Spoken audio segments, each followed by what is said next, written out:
so close yet again. Oh God, okay, let's not get crazy.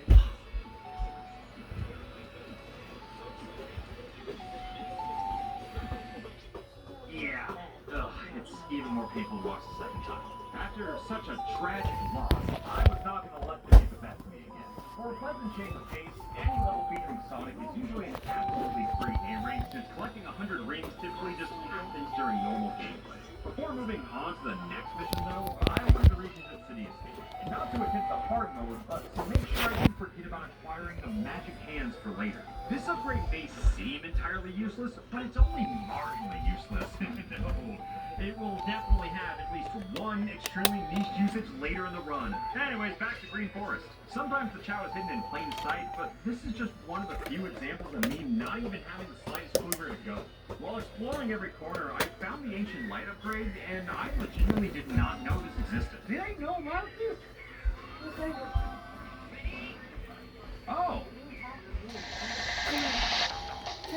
No. No, I'm not going to I do it. eventually did find the shrine, but suffered an embarrassing amount of jumps from this level if I may recall. Stop. After another shameful game over, I clawed my way back and got not just one, but two of the right to talk about him, okay? He's over here, by the way. Oh, and the emblem for the fourth mission?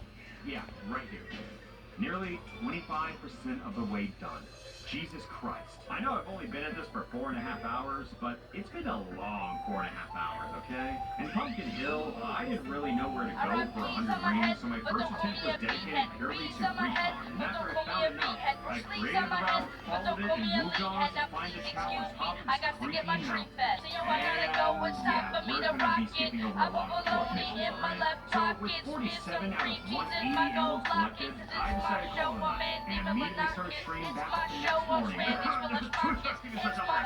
Avenging myself from yesterday, I returned to Pyramid Cave to claim that highly coveted egg. A few months ago, I watched the world record 100% speedrun from Trader, which inspired me to do this in the first place. And in that video, I kept performing this tech called super bouncing. I never learned how to do it, but I had a guess. What is the tech? Oh, that tech.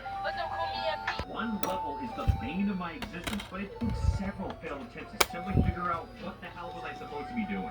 In hopes of feeling somewhat competent, I took on the 100 rings mission for a free A rank, but when it came to finding the Chow, needless to say, this level was not kind of me. Yeah, when it came to the fourth mission, somehow I beat it near effortlessly, which doesn't really make sense at all. Well, I guess that means I can get the A rank on the first mission, right? Okay then. These 4 missions somehow took an entire hour for me to beat, but at least I get to move on and tackle the death chamber with Knuckles. Again, these levels barely have any rings in them. I felt like I kept searching the barren land for resources and routinely finding nothing. Despite being hard at first, the coolest part of these missions is that I was forced to make a route in live time without any prior knowledge. Eventually, I had my route. Run towards the center, run around for a bit, take the blue path, hit this box, grab the shield, get hit totally on purpose, use Mystic Melody to make some rings appear, and oh, okay, no, I don't know. So I hopped into the back hole and it respawned all the rings again.